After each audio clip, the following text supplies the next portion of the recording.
Y volvemos, en verdad que vas a hacer que tu entorno cambie.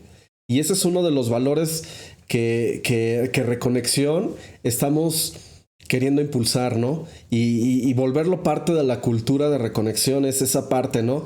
El saber que todo se trata de Dios y que es para Dios y que nada de lo que acontece y nada de lo que hacemos, o sea, va con ese enfoque que simplemente es para la gloria y la honra de Dios. No es nada nuestro y que Dios permite muchas cosas, pero es Dios, o sea, se trata de Él.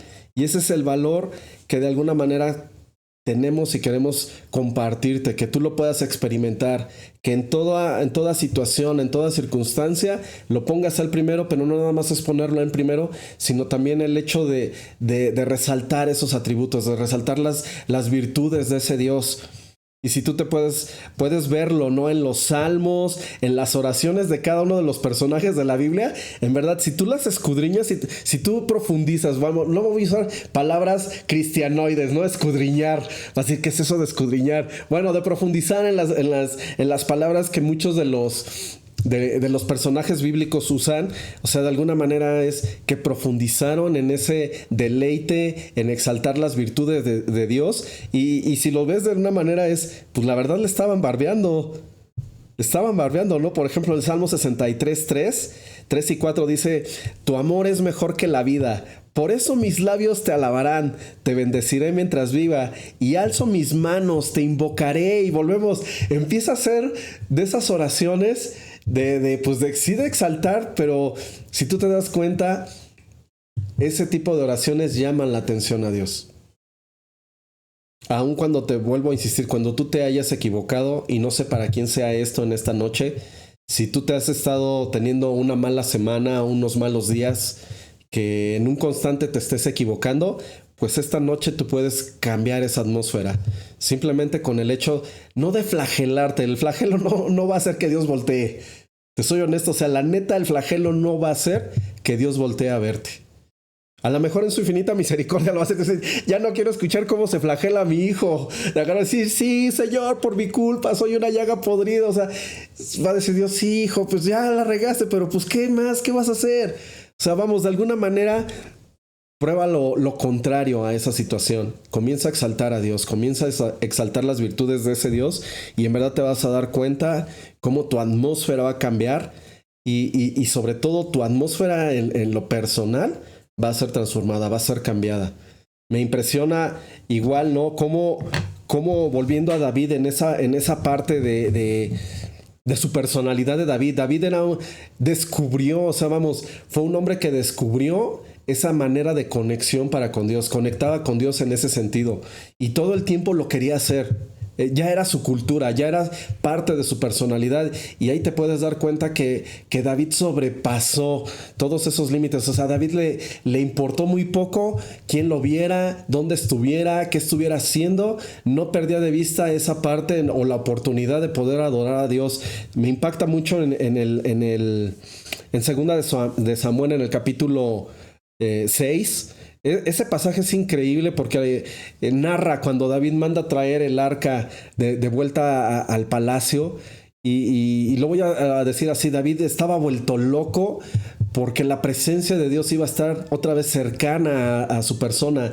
Y dice que la historia narra esa historia que David estaba danzando, estaba bailando, se estaba deleitando increíblemente delante de la gente que estaba a su alrededor, del pueblo, de sus sirvientes o del personal que lo atendía.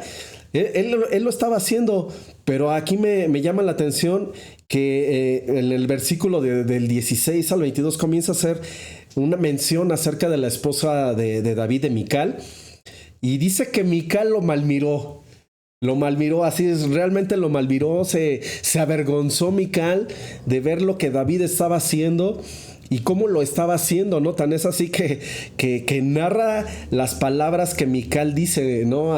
Y se las dice a David, ¿no? O sea, ahí viene el rey, ¿no? Pensaba que se veía bien ahí cómo danzaba y cómo se veía, ¿no? Y David, ahí me llama mucho también la atención cómo David le contesta a Mical y le dice, Mical, hay algo que tú no sabes y es que yo tengo una historia con Dios. Y quiero recordarte, simplemente ahí David se vio cruel, la neta, porque le dice, Mical, quiero recordarte que a ese Dios al que yo le danzo, al cual yo estoy adorando, a él le plació quitar a tu familia del reinado y ponerme a mí. O sea, esas palabras fueron tan fuertes y Mical no las comprendía, pero volvemos, deja de eso. O sea, Mical, si tú lees la historia, Mical tenía un problema y que se llamaba esterilidad. Y dice que después, cuando venía el arca, David comenzó a bendecir al pueblo.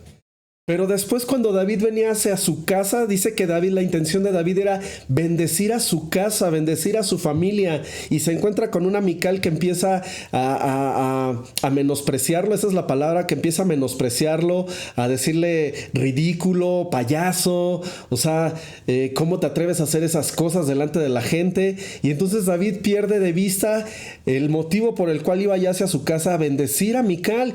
Y yo puedo creer en verdad que si Mical no hubiese hecho mención de esas situaciones, la historia de Mical hubiese sido diferente y Mical hubiese tenido hijos.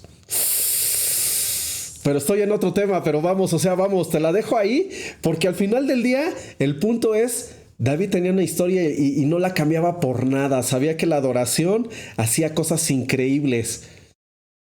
Y vamos, David no le importaba delante de quién lo hiciera. Lo hizo sin ser rey, lo hizo siendo rey. Tú y yo podemos hacer así alguna locura en el suburbano, en el metrobús, en la calle, que tú y yo podamos ir adorando a ese Dios.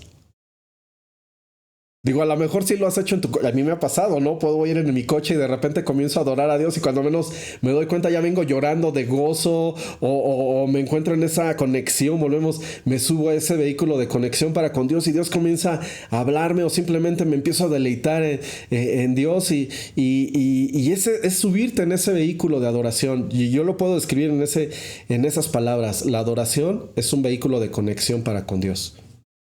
Pruébalo, experiméntalo.